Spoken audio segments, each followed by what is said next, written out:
So the Skyline has been fighting me hard over the past few weeks. It still looks like garbage, and we may have discovered something that may be a major setback. The engine, well... Man, it's honestly not looking that good. We're gonna start with the bodywork first. Man, I'm worried. Every single panel on the Skyline is either dinted or rusted, and this week it is my goal to pull the panels out or miserably fail and send it off to a shop. I want to at least have the pleasure of giving it a go myself, so I'm going to give it my best shot. Let's see how we go. In the last video we got this dent pulling tool from Viva. This tool allows you to pull out dents by spot welding a piece of metal connected to a slide hammer, and after using the tool for the first time, it gave me confidence that I may be able to do this. Actually popped it out. We picked up straight where we left off and I attempted to pull the panel out. However, after spending a few hours on the quarter, I realized why panel beaters get so much money.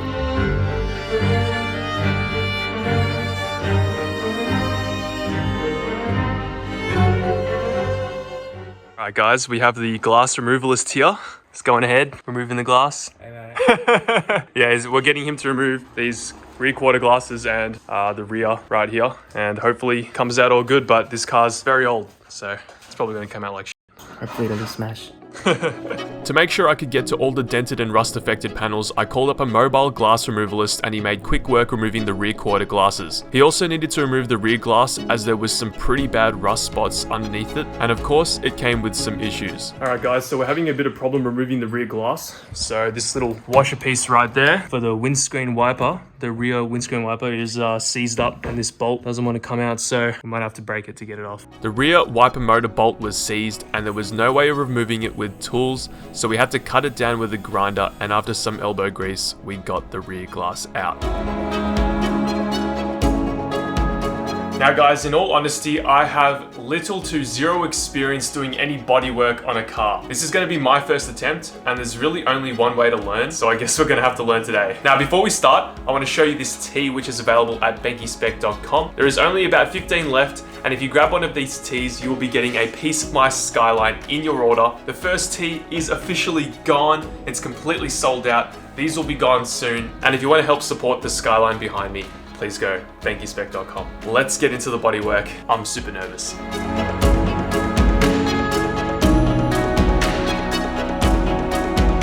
It was time to start sanding and pulling. I began by removing the seals around the door as they had been moved out of the way to remove the quarter glasses, and I also used some drop sheets to protect the interior of the car. Alright guys, so we're ready to start sanding the car down. I've got myself some 240 grit discs that I got for my palm sander machine that I've had in the garage forever. Just a cheap Azito palm sander. And we're just going to go over the entire quarter panel with some 240 grit and I don't know, see what it looks like. Like I said, I don't really know what sandpaper to finish up on, but I know that I need to get the majority of the paint off or just like make it sort of smooth. So I'm just going to do the whole quarter and maybe the boot in 240 grit and then maybe 400 later. It was time to start sanding. And sanding, and sanding. I mainly focused on the areas that I wanted to apply filler to first, starting on the back of the quarter, and here I used 80 grit and then 120 grit sandpaper. I then focused a lot more of my attention to where the glass meets the body, and unfortunately the metal is very pitted here, and it's going to require a lot of work. Now because I had never used the dent puller tool before, I quickly learned that you can't pull too hard, otherwise you'll pull the metal out and it will leave a hole. So I had to clean the surface down with some motor spray prep wash, which you can buy at your local auto barn, and then I welded up the hole. I then grinded down the weld, cleaned up the surface again with motor spray prep wash, and mixed up some body filler for the first time and applied it as best as I could. Now you can kind of see here, there was still a low spot in the filler which I unfortunately missed, so I had to come back the next day and fill it up again. Alright guys, it's actually been a few days, and yesterday I decided to sand down the bog and there was some low spots, so I actually bogged it up again. We've actually got a really nice smooth transition here where I was sanding it down, but I had to add more bog in order to get the surface more level. So I'm going to show you the process of me sanding it down. I'm using a block sander with I think it's 80 grit. I'm super excited. This is actually kind of fun. Let's see if we can get this nice and flat. I've been watching a few videos and a lot of those videos are saying to go in an X pattern. So go this way and then basically just make an X. And that seems to be working a charm.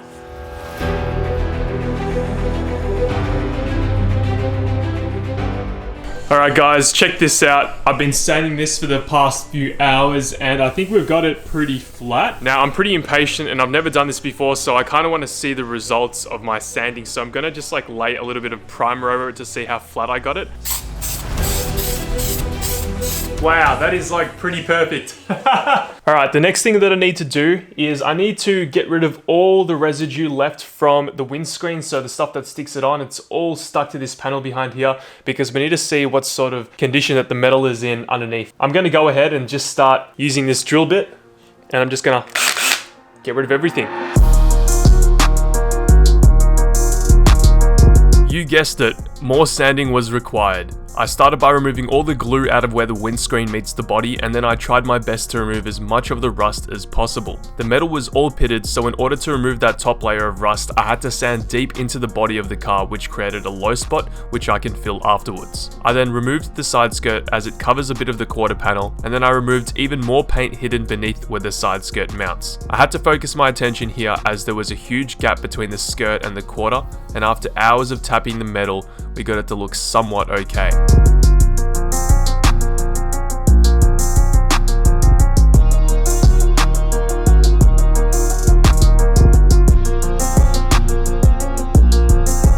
I also rolled my guards as they hadn't been touched before, and I did this before paint because if I did this after, I could risk cracking the new paint. It was much easier to do than normal because I didn't have to worry about the paint cracking, but you can see it made quite a big difference and I'm pleased with the results.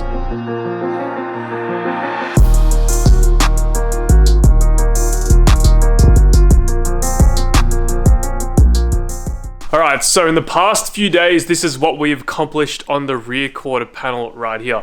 And look, it's not too bad. I may have some good or bad news depending on how you look at it, but I might be able to get some help, so I'm gonna stop working on the panel now. Here's our rust repairs, and on the top part of the quarter here, it's looking awesome. There is absolutely nothing wrong with what I've done here. I'm super happy with it, but if we come down here, there is a slight wave that you will not be able to see with the camera. You can see where there's like the bog spots, but you can't see there's like a slight divot in the panel. So we're gonna put the body work on hold for now because I've been talking to a mate of mine who knows another mate, and he might be able to help me with the bodywork for the rest of the car. So I might actually get some proper help. So in the meantime, while we wait for that confirmation, we are gonna be working on the RB20, the motor, and figuring out why this thing doesn't rev past 4,000 RPM. Now guys, when it comes to lines, aluminium pipes, even just handy tools around the garage, Raceworks is your best bet. And Raceworks, of course, have been sponsoring the channel for a very long time, and we have ourselves a bunch of parts to get this motor running good.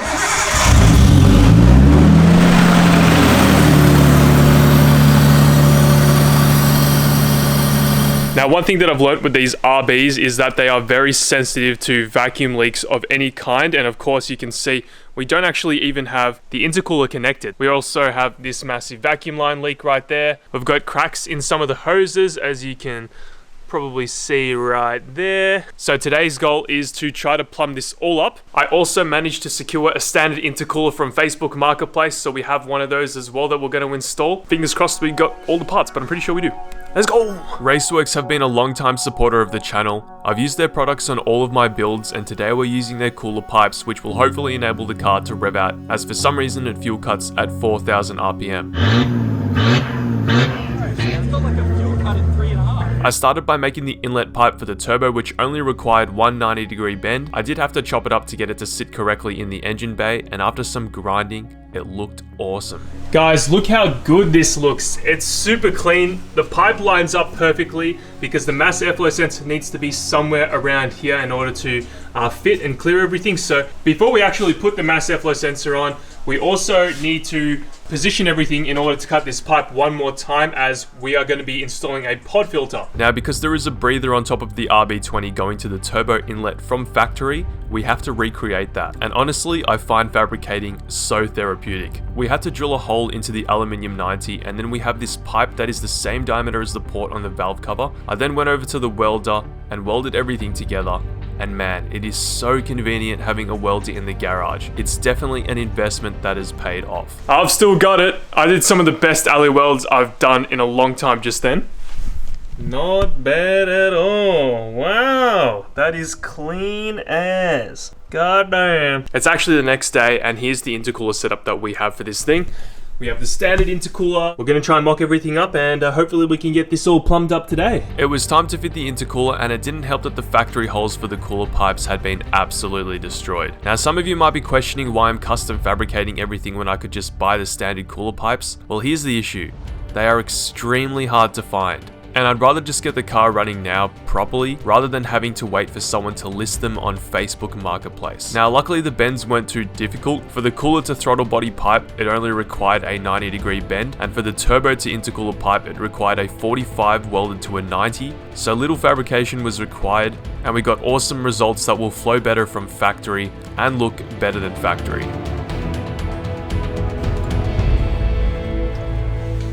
And guys, we are now done. Have a look at this. Intercooler pipes installed now. The intercooler is also installed. As you can see, the standard cooler. I think I just need to put a clamp around that hose right there. But she's looking pretty dang good. The question now is, will the thing run and rev past 4,000 RPM? Before we test that, I'm going to install this awesome Facebook Marketplace find. Check this out. For some reason, these are all over Facebook Marketplace, and they're really cheap. $60 I picked this up for. Most of the cars' strut braces are pretty expensive, but yeah, this one came with a few interesting stickers as well. Look man, I didn't pick these stickers, but you know, 60 bucks. I'm gonna take these stickers off, and we'll probably give this a lick of paint later down the line. But for now, I'm just gonna polish it up and then chuck it on, and then that's the engine bay complete. It was time for the finishing touches before we started the car. I gave the new strut bar a quick sand through multiple different grits, going finer and finer, and the results weren't too bad.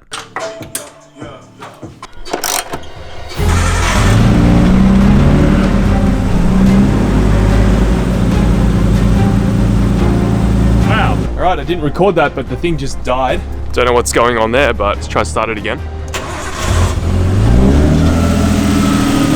That is the healthiest that this RB20 has ever sounded, and it's running smoother than it's ever ran before. Oh, but it's just died again. I don't know what's going on, but it's dying on us.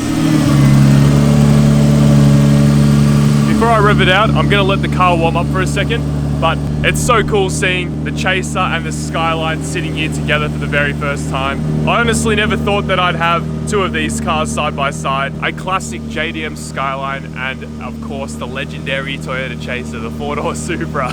Now this is where things get a little bit concerning. When we've had the car out here trying to bleed it and trying to rev it out, when it got to about 4,000 RPM in fuel cut, it sounded like the engine was knocking a little bit. I really hope that it's something in the head, but there's nothing really in the head that can make that noise. It doesn't have rockers like SRs or 4G63s. It's got like a cam on bucket setup, if that makes any sense. If there's any big knock, the engine could be knocking. I've been trying to like keep this on the down low because this is gonna really prolong the build, and it kind of sucks.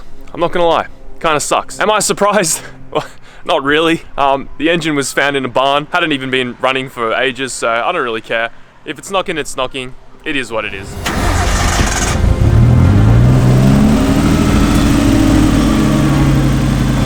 Alright, I'm gonna rev it out for you guys, and I'll let you be the decider of whether or not this engine's healthy or not.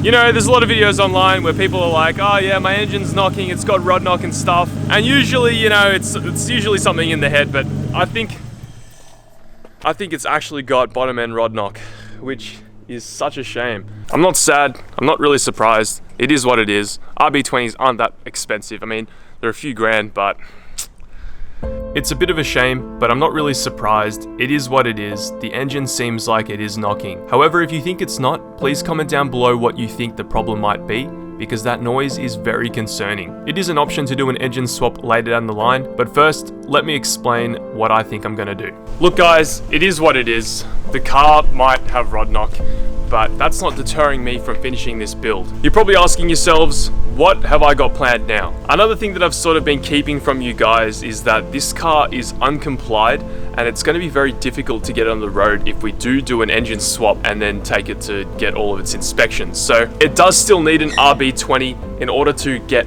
on the road driving legally in Victoria, Australia. Now, if we can't even get it to that stage, this was always an option, and I don't even feel too bad doing it because I've really wanted to get into the drift scene. I've got the AU Falcon. That's a fantastic car. It's served its purpose very well, teaching me to drive, getting me seat time, and this is going to be the next level up if I decide to go that route, if we can't get it on the road. So that may be the plan with this car. I might have to make it a drift car, a track-only car, which again, I'm not really too sad about. But obviously, guys, the main goal is to get this driving on the road so I can take it to car meets, so I can take it to the tow gate. I'm just telling you my backup plan. And like I said before, the reason why I've stopped the bodywork is because I might be able to get this done by someone else. It's taken me the better half of last week trying to figure out how to do the bodywork to begin with. And like, if I was to do this all myself, it would take weeks, to be honest. So I think it would be better in the hands of someone that knows more than me. That could be an option too. So there's a lot of options on the table. It's just whether or not they're going to come into action. It's one of those things like cars, like you buy parts, they don't turn up for ages,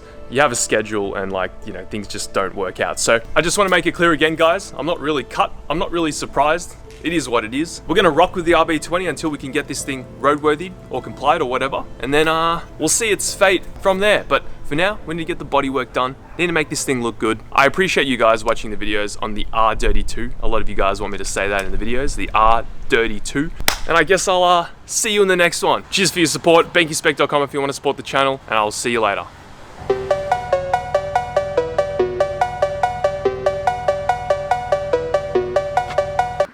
Subscribe.